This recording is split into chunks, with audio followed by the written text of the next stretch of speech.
Welcome back to my English class. और आज की इस क्लास में मैं इस तरह के वाक्य की इंग्लिश सिखाने वाला हूं, जैसे कि पढ़ाई करने में कोई नुकसान नहीं है, वहां जाने में कोई नुकसान नहीं है, उसे बुलाने में कोई नुकसान नहीं है और आज खेलने में कोई नुकसान नहीं है। तो गाइज यहाँ कॉमन क्या, यहाँ कॉमन है कि किसी भी काम को करने में कोई नुकसान नहीं है। तो आज हम ऐसे ही कोई भी नुकसान नहीं है वाले वाक्यों की इंग्लिश सीखने वाले, क्योंकि यहाँ कॉमन यही है। इतनी आसानी से सिखाऊंगा इंग्लिश फॉर्मूले की मदद से कि आप सभी के लिए वाक्य को इंग्लिश में बनाना और बोलना आ जाएगा। और हाँ गाइज, मैंने ऐसे ही 300 इंग्लिश सेंटेंस फॉर्मूले का एक पीडीएफ भी तैयार किया है, जिसके आधार पर आप आसानी से ऐसे 300 वाक्यों की इंग्लिश सीख जाओगे जो हम अपने रोजाना की हिंदी के बोलचाल में बोलते हैं। ऐसे वाक्य को इंग्लिश में कैसे बनाते हैं, कैसे बोलते हैं, ये सब कुछ मैंने इस पीडीएफ में बताया हुआ है एग्जाम्पल के साथ में। तो गाइज अब देख लेते हैं कि इस तरह के वाक्य को हम इंग्लिश में कैसे बनाते हैं और बोलते हैं। तो सबसे पहले हम समझ लेते हैं फॉर्मूले को कि वो कौन सा फॉर्मूला है। तो फॉर्मूले की शुरुआत होती है it wouldn't hurt to. It wouldn't hurt to का ही मतलब होता है कि कोई नुकसान नहीं है। इट वुडंट हर्ट टू का ही मतलब होता है कोई नुकसान नहीं है। तो इट वुडंट हर्ट टू यहाँ पर हर इंग्लिश के वाक्य में कॉमन रहेगा और हिंदी में कॉमन रहेगा कि कोई नुकसान नहीं है। फिर उसके बाद V1 यानी क्रिया, वो कौन सी क्रिया है जिसे करने में कोई नुकसान नहीं है, वो हम क्रिया में लिख देंगे। फिर ऑब्जेक्ट बचा भाग, तो it wouldn't hurt to plus V1 plus object. अब हमने फॉर्मूला समझ लिया, अब हम वाक्य को इंग्लिश में बनाना सीखते हैं।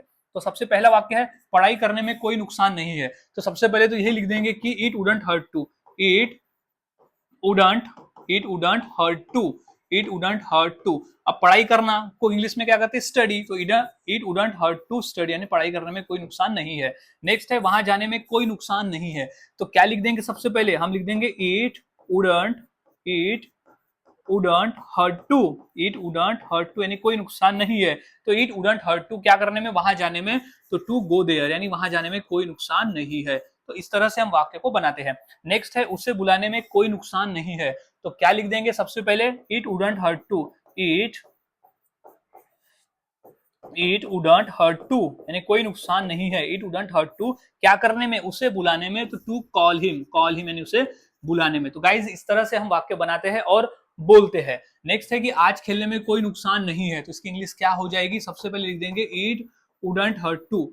It wouldn't hurt to. It wouldn't hurt to यानी कोई नुकसान नहीं है क्या करने में, आज खेलने में। तो टू प्ले टुडे यानी आज खेलने में, तो प्ले टुडे। इस तरह से गाइज हम वाक्य को बनाते हैं और बोलते हैं।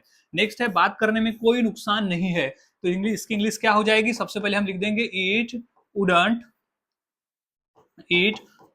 Hurt to. It wouldn't hurt to यानी कोई नुकसान नहीं है। अब क्या करने में नुकसान नहीं है, तो बात करने में। तो टू टॉक। तो गाइज हम इस तरह से वाक्य बनाते हैं और बोलते हैं। बहुत आसान है, फॉर्मूले को देखो, वाक्य बनाओ और बस बोलना शुरू कर दो। तो इतना ही आसान है।